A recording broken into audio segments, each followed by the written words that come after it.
Hey everyone, and welcome. Today we're jumping into a really cool study out of Portugal that basically flips the script on how we learn languages. We're talking about ditching the old, dusty flashcards and picking up a microphone instead. It's a pretty simple idea, but wow, the results are seriously powerful. Okay, I want you to think back for a second.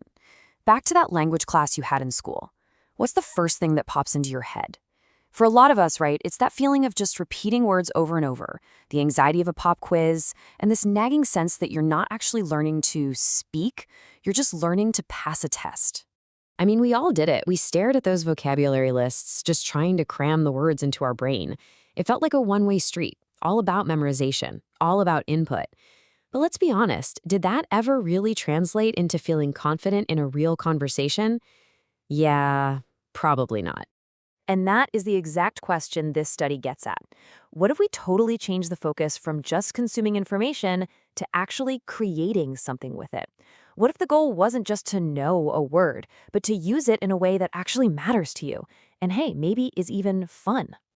So, before we dive into the really cool solution they came up with, let's make sure we understand the real problem here. Because the biggest hurdle in learning a language, it's not what most people think it is. Here's the key difference, and it's a big one. It's all about passive versus active vocabulary.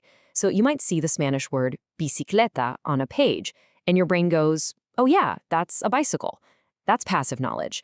But can you, in the middle of a busy street, pull that word out of thin air to ask someone where to park your bike?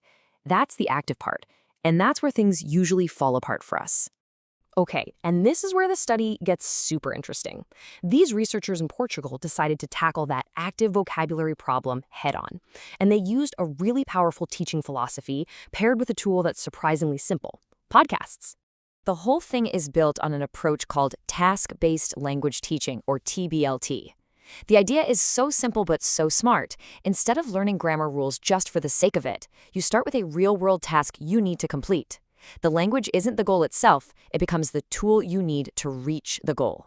So, they broke the whole experiment down into 3 simple phases. First up was the pre-task phase. This is where the students got to listen and prepare. Then came the main event, the final task, which was actually creating their own podcasts.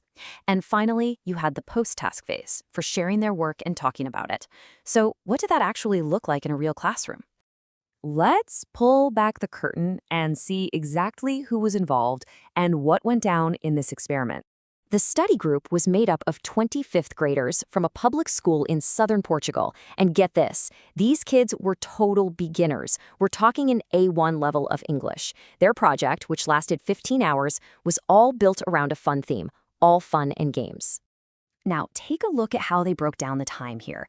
A full 9 hours. The vast majority of the time was spent in that pre-task preparation phase. And that is absolutely crucial. They didn't just throw these kids into the deep end and say, go make a podcast.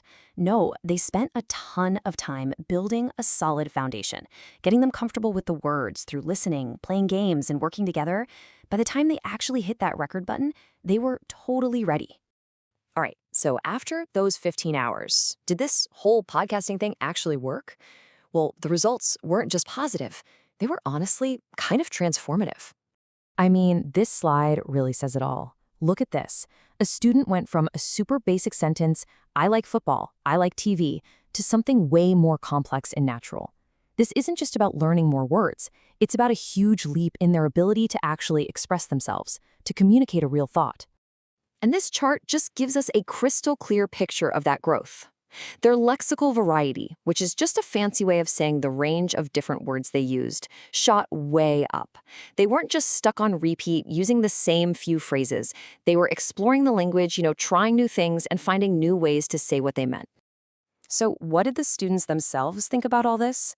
An incredible 85% of them said that making the podcasts helped a lot with their learning. That tells you everything you need to know about the power of engagement. When kids are actually involved and see a real point to what they're doing, they're just so much more likely to thrive. And this quote from one of the 5th graders just nails it. It cuts right to the heart of why this worked so well. It's easier to listen and then to speak. It sounds so simple, but it's such a deep insight. That whole listening phase wasn't just about downloading information. It was about building the confidence they needed to finally create something themselves. So, what was the magic sauce here? Why was this so successful? It wasn't just about using some cool new technology.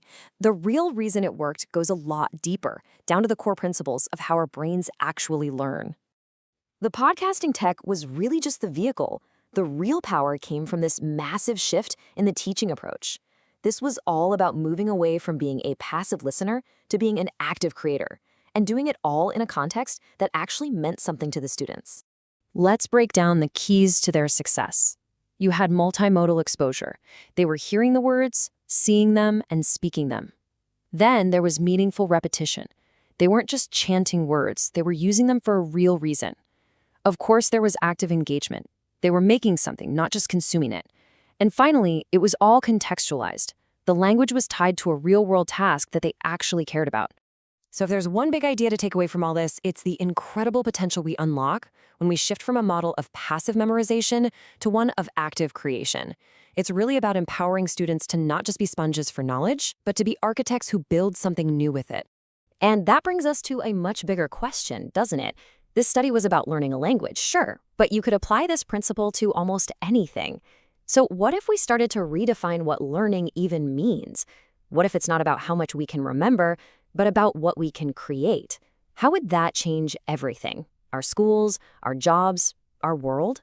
It's definitely something to think about.